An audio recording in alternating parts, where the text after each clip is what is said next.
Bonjour à tous, bienvenue sur la chaîne de l'Examen Crypto. Vous êtes très nombreux à poser des questions à propos du merge entre le Fetch, le Agix et le Océan. Et effectivement, c'est tout à fait normal parce qu'en réalité, ça va commencer dès demain. Il va y avoir des choses qui vont commencer dès demain et ce jusqu'à jeudi soir. Donc on va regarder tout ça en détail, je vais essayer de répondre à certaines questions au travers de cette vidéo. Et on fera aussi bien sûr un petit point concernant de l'analyse technique. Allez, sans plus attendre, on démarre, mais avant tout, je rappelle bien sûr que tout ce que je vais dire dans cette vidéo n'est en aucun cas un conseil financier, c'est à vous de faire vos propres recherches, et n'oubliez pas que le trading de crypto-monnaie comporte des risques de perte partielle ou majeure. Alors, pour tous ceux qui me suivent sur Twitter, je vous ai déjà communiqué effectivement des informations à propos du Fetch, il y a environ déjà, enfin du merge, pardon, il y a environ déjà une dizaine de jours, ou même un peu plus, le 29 mai, j'avais communiqué sur le fait qu'en fait, effectivement, on allait avoir un peu plus d'informations concernant ce merge aux alentours du 13 juin. Et effectivement, eh bien, en réalité, ça s'est un petit peu plus affiné en termes d'information parce que depuis cette information que j'avais réussi à dénicher sur le Twitter de l'Océan Protocol, eh bien, en fait, derrière, j'ai été voir directement du côté de Binance et on a eu des informations supplémentaires. Alors déjà, avant, je rappelle que pour tous ceux qui veulent recevoir mes actualités en temps réel, n'hésitez pas à venir me suivre sur Twitter, vous avez le lien en description de cette vidéo. Alors, sur Binance, qu'est-ce que ça dit ? Alors, vous le savez, il va y avoir deux types de changements. Il va y avoir les conversions qui sont sur les plateformes centralisées et il va y avoir des conversions pour tous ceux qui utilisent des exchanges ou des wallets. Là, c'est un petit peu différent. On va essayer de répondre à ces deux questions. Alors, la première, c'est pour tous ceux, par exemple, qui utilisent Binance ou bien d'autres plateformes centralisées. Et effectivement, normalement, sur les grandes plateformes centralisées, il ne devrait pas trop y avoir de soucis. Je rappelle que Binance est actuellement, aujourd'hui, la plus grande plateforme centralisée. Donc, n'hésitez pas, si vous voulez vous créer votre compte sur Binance, vous pouvez trouver en description de cette vidéo un moyen de parrainage qui vous permet d'obtenir un bonus à vie sur vos frais de trading et qui vous permet de trader sur une plateforme sécurisée vu qu'elle a enregistré PSAN auprès de l'AMF. Alors du coup, pour tous ceux qui utilisent Binance et autres grandes plateformes de ce type-là, en réalité, on n'a pas grand-chose à faire de notre côté. Si on détient par exemple du Fetch ou du Agix ou même encore du Océan, ça devrait se faire de façon automatique. C'est-à-dire que pour tous ceux qui ont du spot, du Océan, du Fetch ou du Agix, il faut savoir que c'est Binance qui va s'occuper de la conversion. Et donc cette conversion, elle aura lieu déjà à partir du 11 juin, donc c'est demain, on est le 10 aujourd'hui. À partir de demain, ça va commencer à convertir, alors bien sûr en fonction du nombre d'utilisateurs, ça peut prendre plus ou moins de temps bien évidemment, mais en tout cas à partir de demain, c'est le Fetch, donc le FET, la crypto FET, qui va être renommé en ASI. Donc là, tous ceux qui ont du Fetch en spot, dès demain, alors après ça peut prendre plusieurs jours, forcément c'est un script qui va tourner, ça va prendre je ne sais pas combien de temps, mais dès demain on va dire qu'il y en a certains qui vont pouvoir commencer à avoir des tokens ASI à la place de leur Fetch. Pour les autres, ce sera peut-être dans 2 jours. Ils disent que ça peut durer jusqu'au 13 juin, cette manipulation. Donc effectivement, selon depuis quand on a créé notre compte sur Binance, ou peut-être selon effectivement le nombre de tokens qu'on a, il va y avoir sûrement un ordre de priorité. Bon, nous, on ne connaît pas encore tout ça, mais voilà. Dans tous les cas, c'est une opération qui va prendre jusqu'à 2 jours et qui va commencer demain jusqu'au 13 juin.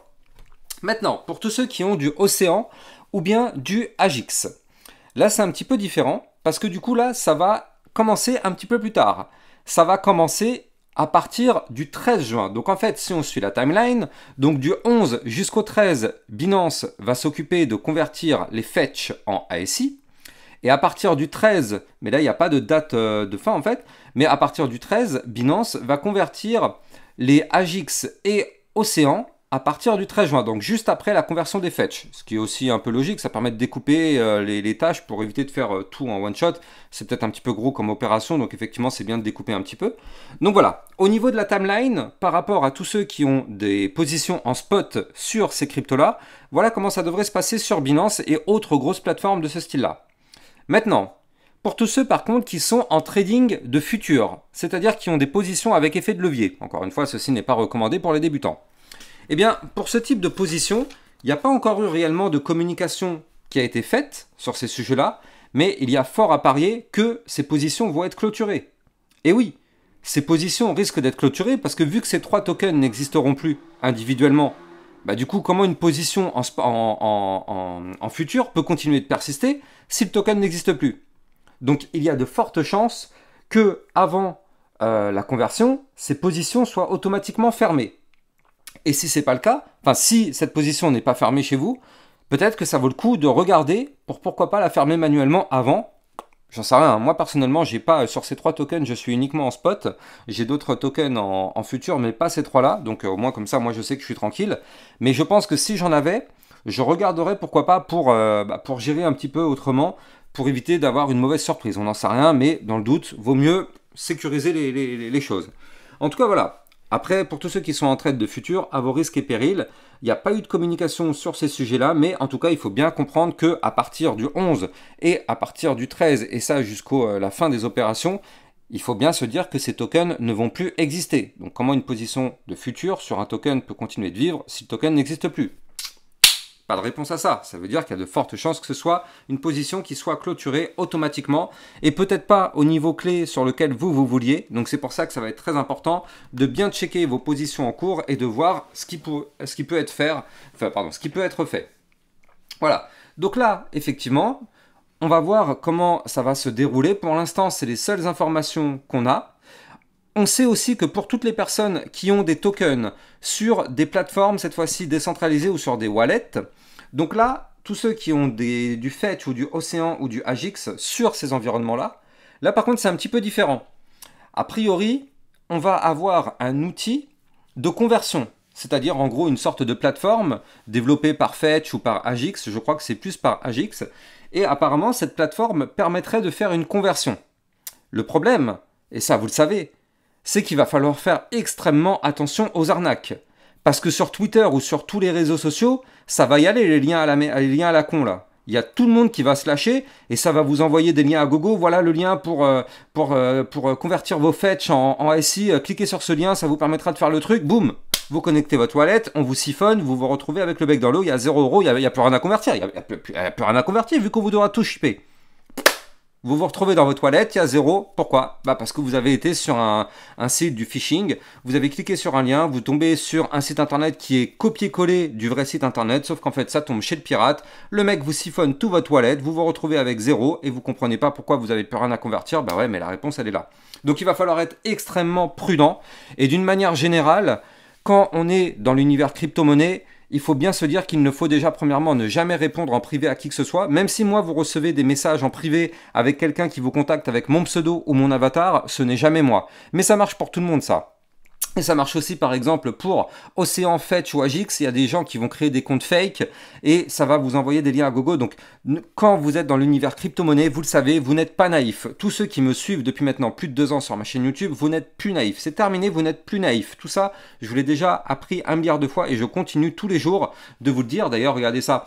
Tous ceux qui me suivent sur mon Discord, regardez, j'ai un script automatique. Tous les jours, ça vous permet de recevoir toutes les 2 heures un message qui vous dit « Attention, restez vigilants, tous ceux qui vous contactent en privé avec mon identité, ce sont forcément des arnaques. » Donc en tout cas, tous ceux qui me suivent sur mes réseaux à moi, vous ne pouvez plus vous faire arnaquer. Ce n'est pas possible. Maintenant, c'est vrai que des fois, il y en a qui me suivent juste sur YouTube, mais pas sur mes réseaux. Et donc là, bon bah forcément, il y a un risque, hein, parce que même sur YouTube, les mecs, en fait, ils envoient des scams dans les commentaires. Vous avez vu les commentaires, le nombre de scams, là, en ce moment, c'est les scams sur le AMS, je sais pas quoi, 100 ou je sais pas quoi, ça, c'est des scams. Donc bref, tout ça pour dire que là, ça va pleuvoir des scams à gogo. Soyez extrêmement prudents pendant toute cette période. Maintenant, on va jeter un petit coup d'œil du côté de l'analyse technique. Donc là, je prends le Fetch, mais en réalité, c'est un peu la même chose pour l'Océan et l'Agix. Donc on voit qu'en fait, bon, il y a depuis quelque temps une chute liée au Bitcoin. Et oui, on le sait, on a un Bitcoin qui chute. Depuis les 72 000 $, il n'arrive pas à aller plus haut. On a tenté une nouvelle fois de breaker ces 72 000 $ il y a quelques jours sur le Bitcoin. On n'a pas réussi. D'ailleurs, vous le savez, hein, tous les matins à 8 h, je vous fais une vidéo d'analyse technique sur le Bitcoin et les altcoins. Donc ça, voilà, ça on a bien compris que le Bitcoin est en train de chuter actuellement et il n'arrive pas malheureusement à péter ses résistances. Donc forcément, du côté des altcoins, et on le voit parfaitement ici, hein, regardez ça, toutes les altcoins, hormis quelques petites exceptions, sont dans le rouge. Et ça, pourquoi c'est dans le rouge? Eh bien parce que le Bitcoin est dans le rouge. Tout simplement. Il ne faut pas chercher midi à 14 h. Donc là, on a forcément, nous, le Fetch, l'Océan et l'Agix qui suivent la règle. Hein. Donc elles se retrouvent dans le rouge, elles aussi. Mais en plus de ça, j'ai l'impression qu'il y a quand même un petit peu de FUD autour du Fetch. Parce que là, on était dans une phase de consolidation. Vous le voyez ici, ce range qui est là. Ça, c'était un gros range de consolidation. Et en fait, ici, on avait tenté de breaker ce range par le haut. On aurait pu avoir une belle poussée haussière, hein, avec des bandes de Bollinger resserrées ici, et une ligne de tendance baissière qui a été breakée à la hausse. Donc là, ici, on aurait pu avoir un très joli mouvement. Le problème, c'est qu'au final, on n'a pas réussi à casser la résistance du haut du range. Et donc là, malheureusement, on a été chercher le bas du range. Et oui, hein, c'est ce qu'on appelle du trading sur range. Quand on est en haut, si on n'arrive pas à breaker, on va chercher le bas, tout simplement. Donc là, on a été chercher le bas et on a pété ici les 1,951 sur la crypto fetch. Qu'est-ce que ça signifie? Ça signifie qu'on a breaké le range par le bas, signal de vente, on crash. Et c'est ce qui s'est passé, on a eu notre signal de vente, on a notre crash actuellement, et là on voit qu'on est en train de rebondir actuellement ici pile poil sur la moyenne mobile 200 périodes qui se trouve à 1,676. Donc pour l'instant, ça tient, tant mieux, et tant que ça tient, ça nous permet d'éviter d'aller chercher les prochains supports, parce que les prochains supports se retrouvent ici, 1,38, voire même 1,235, ou encore plus bas. Et c'est vrai que là, à l'approche justement de ce fameux merge, il y a aussi plein de personnes qui ont revendu leurs tokens contre de l'USDT, peut-être le temps que la tempête passe, le temps que les conversions soient faites et tout ça. Peut-être que ces personnes-là n'ont pas voulu prendre de risques et ont eu peur peut-être qu'il y a un problème lors de la conversion, ça peut se comprendre aussi. Donc beaucoup ont décidé de revendre, ce qui fait que ça entraîne un mouvement malheureusement baissier. Donc là, en tout cas, c'est une stratégie comme une autre, hein. Maintenant, bon, ceux qui ont effectivement réussi à revendre ici, eh bien oui, c'est vrai qu'ils ont fait le bon choix. Ils ont revendu au top local et peut-être qu'ils rachèteront plus tard dans quelques jours quand le merge y sera passé et que peut-être là on se retrouvera ici ou qui sait peut-être même plus bas. Effectivement, ces personnes-là auront peut-être effectivement fait le bon mouvement. Mais bon, ça, seul l'avenir nous le dira. En tout cas, pour l'instant, sur le Fetch, l'Océan et la JIX, on voit que les configurations sont un petit peu délicates, mais dans tous les cas, de toute façon, ces courbes-là, il ne faudra plus les prendre en compte, vu que là, à partir de demain soir et du 13 pour l'Océan et la JIX, ces courbes, de toute façon, n'existeront plus. Mais en tout cas, ça nous permet de voir déjà actuellement qu'on est un petit peu quand même sur une période de FUD, hein, donc on le voit parfaitement ici, avec des points bas de plus en plus bas, des points hauts de plus en plus bas. Donc là, on est clairement sur une tendance qui est pour l'instant baissière. Maintenant, ça montre voilà, que là, il y a effectivement de la revente massive. Mais bon, on verra bien comment ça va se passer. Peut-être qu'il y a beaucoup de personnes aussi qui vont réinvestir à gogo une fois que le token ASI sera disponible. Ça, on verra bien. En tout cas, on va surveiller ça de très très près. N'oubliez pas de vous abonner à ma chaîne YouTube pour recevoir tous mes contenus. Et n'oubliez pas aussi de venir me suivre sur Twitter. Comme ça, vous êtes sûr et certain de rater aucune de mes actualités. J'ai plus qu'à vous souhaiter une excellente journée. À plus tard. Ciao, ciao.